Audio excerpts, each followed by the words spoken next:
We've all been talking a lot about platforms like Steam potentially being debanked by Visa and MasterCard and just all of this censorship that is spreading across the video game industry. But now it seems that they're focused on something completely different because they're launching language specific review scores, which seems very suspicious to me.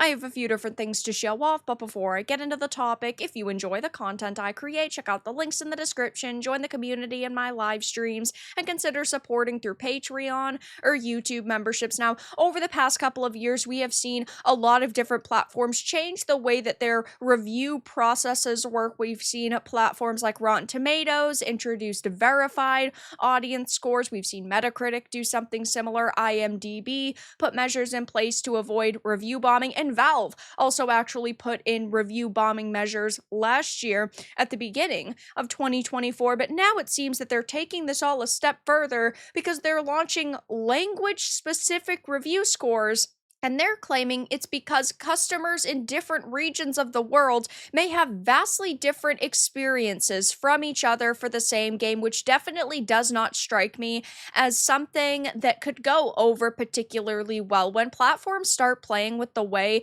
that people consume information and they start playing with the way that information is presented to people, I always think that it's for very specific reasons. So it says, in its never-ending quest to achieve algorithmic nirvana, Valve has updated Steam's user review scoring system for some games to be calculated based on the language in which they were written. I absolutely hate that it's not even just across the board. It's for some games, meaning it's the same way that they approach the review bomb situation. Basically, if their AI detects suspicious activity, that's all they really say, then certain reviews end up being withheld and they will slowly be added to the score. But we've seen that work in major studios' favor in the past, where gamers are upset for legitimate reasons, but yet Valve will withhold a bunch of scores in order to make the situation seem more positive surrounding one of these major companies and their games. And I just don't trust that they're doing this because they believe this is best for the platform. I believe they're doing this because they believe it's best to protect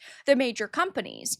When there are enough reviews written in a particular language, Steam will calculate a review score for that language, Valve explained. The review score displayed to users will be based on their primary language. What this means is that some languages may show more positive review scores while others may show more negative ones for the same game. The language-specific review breakdown will be provided for any game with more than 2,000 public user reviews, at least 200 of which are written in at least one language. Valve said the thresholds are higher than the 10 reviews required to calculate an overall review score because we wanted to be pretty confident in the language-specific score before it shows up to users. And the problem with this is that it doesn't show the full picture like with Wu Chang Fallen Feathers. At release, there were Chinese gamers who were very upset about its historical inaccuracies, and that is one of the reasons why the score ended up dropping to mixed, also because of technical difficulties. But there were a lot of Chinese gamers who were upset over that. And then, of course, weeks later, we found out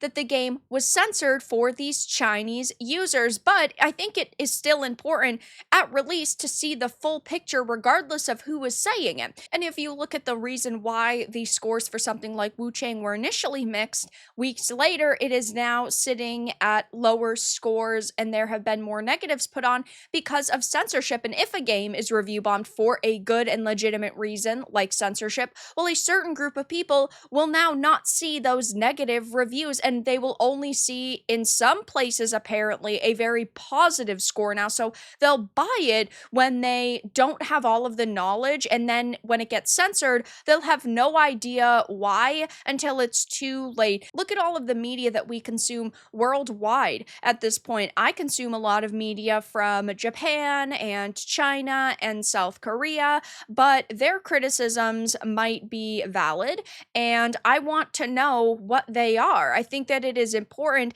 that we see an overall picture and not just the picture that Valve wants to paint surrounding certain titles. I think that this just could go very wrong very quickly. Now, it says, of course, this is Steam, and that means you can dive deeper into the numbers if you want to, but it's not going to be initially presented to people, which I just think is such a scummy way to approach this, because it really just boils down to them having more control and them having more ways to censor certain reviews. I don't trust any platform at this point that does something like this. We saw it happen with Rotten Tomatoes as well. They dropped the audience score in favor of verified ratings to combat review bombing. Rotten Tomatoes officially dropped its traditional audience score in favor of a new verified ratings popcorn meter system, which will only measure ratings from fans who have actually purchased tickets through Fandango, the owner of Rotten Tomatoes. The announcement had marked the first major change to Rotten Tomatoes since back in 2019, following the Captain Marvel controversy,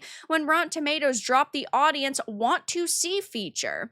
Now, when users go to Rotten Tomatoes, they will see the popcorn meter instead of the audience score, and that's not all, as Rotten Tomatoes has also revamped how it makes scores available, which depends on the movie's box office estimate, see below. No longer will scores be made available right away, with a limited number of reviews or ratings available. So right now, with all of the censorship that is going on worldwide, I just don't particularly believe that this is some massive coincidence. Valve said that it wants users and their reviews to be as useful as possible without requiring users to twiddle with the many knobs the system has, but you can switch back to all language ratings in your Steam settings if you prefer. Yeah, but again, they are basically making it so certain games appear a certain way, in a lot of cases much more positively to normies. Instead of us seeing, I don't know, 100,000 for a mixed score, we might only see 50,000, which pushes it into a positive score. It just doesn't seem particularly good to me. And maybe I am overreacting, right? Maybe I'm jumping the gun, but I don't trust companies, and I really don't think that anybody should either at this point. So I'll definitely be keeping my eye on the situation and how it changes their platform over the next couple of months. There's a lot of people saying things like, I think this will have some good side effects, but obviously the main reason for this is Chinese review bombing. But like Steam's regular review bomb protection,